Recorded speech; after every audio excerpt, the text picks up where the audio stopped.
Hamas'a selam, direnişe devam. Hamas'a selam, direnişe devam. Kahrolsun İsrail, kahrolsun İsrail. İsrail terör şebekesi tarafından işgal edilmiş milyonlarca Filistinli sistematik olarak zulme ve tehcire maruz bırakılmıştır.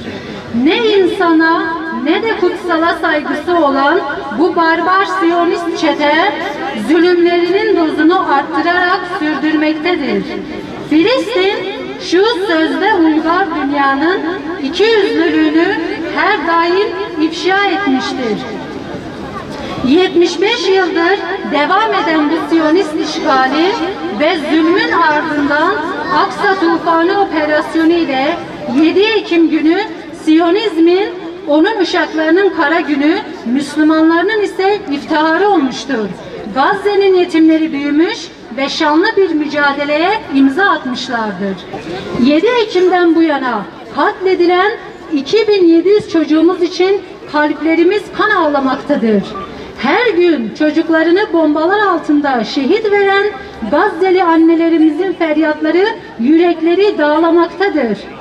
Henüz insanlığını kaybetmemiş tüm dünya anneleri gibi biz Ağrılı anneler de bu acıları yüreklerimizde derinden hissediyoruz ve bu vahşete lanet okuyoruz. Gazze'de her sabah kefenlerini giymiş bebeklerin cenaze namazı kılınmakta.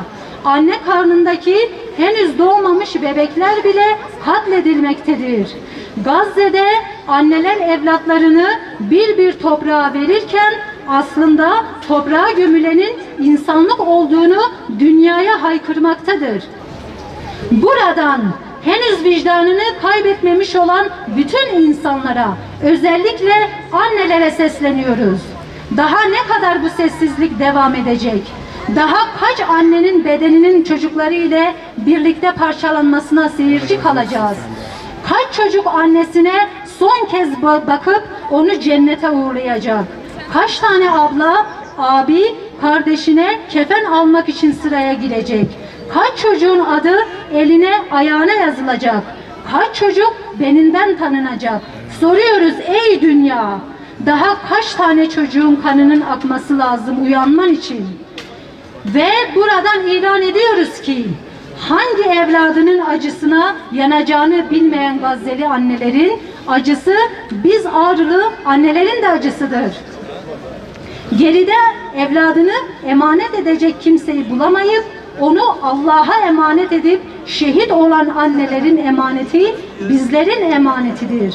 Bizler bu emanetlere sahip çıkıp çocuklarımızı Filistin davasıyla büyüteceğiz. Zalimler için yaşasın cehennem. Allahu Ekber. Tekbir! Evlerimize Siyonist İsrail'in silah sermayesini sağlayacak ürünleri almayacağız. Kararlılığımızla bu zulmün bir bedeli olacağını onlara göstereceğiz. Allah'ın izniyle bu mücadeleye omuz vererek tıpkı Filistinli annelerin yiğit evlatları gibi bizlerin de yetiştireceğimiz evlatlar ümmetin gururu olacaktır. Tekbir!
Allah razı olsun.